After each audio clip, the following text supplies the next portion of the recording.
ලංකාවේ ප්‍රභූන් හෝ ප්‍රභූ දේශපාලනඥයන් නැහැ කියලා හිතන පිරිසක් විතරක් ඉන්නවා නම් මේක බලන්න. ඉස්සර කරන්න දෙන්නේ නැහැ පාර මැදමයි යන්නේ. CBI 97 92 එක වාහනයක් ඉස්සරෙන් තව වාහන දෙකක් යනවා. මැද ට්‍රැක් එක යන්නේ හයිවේ එකේ. දැන් ආව කිලෝමීටර අපි 22කට වැඩි ආවා. මොනවා විදියටවත් ඉස්සර කරන්න යාලා සයිඩ් එක දෙන්නෙත් නැහැ. යාලා අයින් කරගන්න. මට පේන විදිහට මේක කවුරු යමති කෙනෙක් හරි කවුරු යන්නේ මොකද? රේන්ජ් රෝවර් එකත් එක්ක ඩිෆෙන්ඩර් එකත් එක්ක ලෑන්ඩ් ක්‍රූසර් එකක් යනවා. වාහන තුන එකට යනවා බලන්න. ලයිට් ගැහුවට මොනව කරත් යාලා ඉස්සර ගන්න දෙන්නේ නැහැ කිසිම විදිහකට. මොකද යාළගේ පාර කියලා හිතාගෙන තමයි මේ පාර යන්නේ මට පේන විදිහට. අපිට වමෙන් ඉස්සර කරන්නත් බෑ.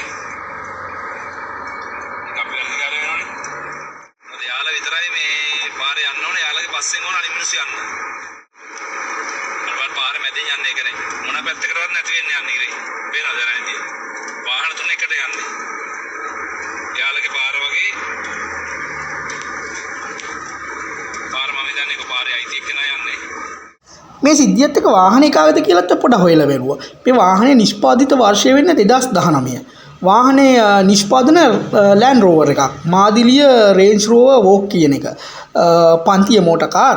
මේක පොඩි විශේෂත්වයක් තියෙනවා. මේක වාහනේ කොන්දේසි හා සටහන් එක්ක මෝටර් වාහන දෙපාර්තමේන්තුවෙන් සටහන් කරනවා අංක 1 ඇල ඉරක් 2018 සර්කියුලර් කියලා තමයි මේකේ සඳහන් වෙන්නේ. මම මේ සර්කියුලර් එක ගැනත් හොයලා බැලුවා.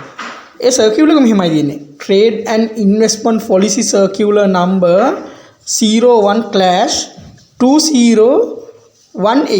මේ සඳහන් චක්‍රලේඛනය වන්නේ මුදල් අමාත්‍යාංශය මගින් නිකුත් කරන ලද සහන මිලට තීරු බදු සහන මත වාහන ආයනකින් කිරීමේ චක්‍රලේඛනය. සාමාන්‍යයෙන් මෙම සහනදායි වාහන බලපත්‍රය ලබා දෙන්නේ රජයේ උසස් නිලධාරීන්ට, වෛද්‍යවරුන්ට, විශ්වවිද්‍යාල ආචාර්යවරුන්ට හෝ පාර්ලිමේන්තු මන්ත්‍රීවරුන්ටයි. ලක්සරි සෙමි ලක්සරි ටැක්ස් මුල් වසර 7 සඳහා සුපෝභෝගී බදු අදාළ වන බව සටහන් වේ. මේ සම්බන්ධව මම ඇත්තටම තව හොයලා බැලුවා. මොකද මේ වාහනේ 2019 ලියාපදිංචි වෙච්ච වාහනයන් නිසා සාමාන්‍යයෙන් මේ ආණ්ඩුවෙන් තීරුබදු රහිත වාහන දුන්නෙත් නැති නිසා ආණ්ඩුවේ කෙනෙක් වෙන්න පුළුවන් සම්භාවිතාවය අඩුයි. ඒත් සමහර විට රාජ්‍ය ආයතනයකින් ගෙන්නුවා නම් අනිවාර්යයෙන්ම ආණ්ඩුව කෙනෙක් වෙන්න පුළුවන්.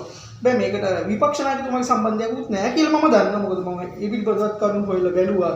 හැබැයි මේක කවුරු හෝ දේශපාලනය හා සම්බන්ධ කෙනෙක් තමයි මෙතන ඉන්නේ. අපිට කමක් නැහැ දේශපාලනය හා සම්බන්ධ වුණාට. ඒ වුණාට මාර්ගයේ ගමන් කරනකොට විනයක් තියෙනවා. අන්න ඒ විනය ආරක්ෂා කරලා හැමෝම සාමාන්‍ය ජනතාව විදියට ගමන් කරන්නයි ඕනේ. ඒ හින්දා තමයි අපි මේ හැමෝම වෙන මාර්ගයක් කරලා තියෙන්නේ. ඒකට අපි බලමු මේකට පොලිසියෙන් දඬුවමක් දෙනවද නැත්නම්.